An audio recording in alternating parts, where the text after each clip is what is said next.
பலன் அடைகிறான். ஆட்டு மந்தைகள் பெருகிக்கொண்டே இருக்கிறது. அதெல்லாம் பார்த்து அவனால் சகிக்க முடியல.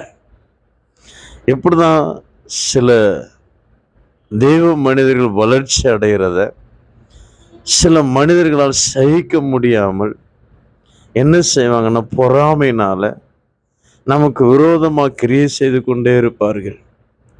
நமக்கு விரோதமாக ஆபீஸில் வேலை செய்யும் போது மேனேஜருக்கு விரோதமாக மேனேஜர்கிட்ட நம்மளை பற்றி இல்லாத பொல்லாத சொல்லி எப்படியாவது விரட்ட பார்ப்பார்கள். எனக்கு அருமையான தேவனுடைய பிள்ளை, இப்படிப்பட்ட வழிகளில் நீங்கள் சென்று கொண்டிருக்கலாம். சோர்ந்து போகாதீங்க. கர்த்தர் நம்மளை ஒருபோதும் கைவிட மாட்டார். பொறாமையினால் அவர்கள் என்ன செய்கிறார்களோ, தேவன் உங்களோடு கூட இருக்கிறதை அவர்கள் கண்கள் காணும்படி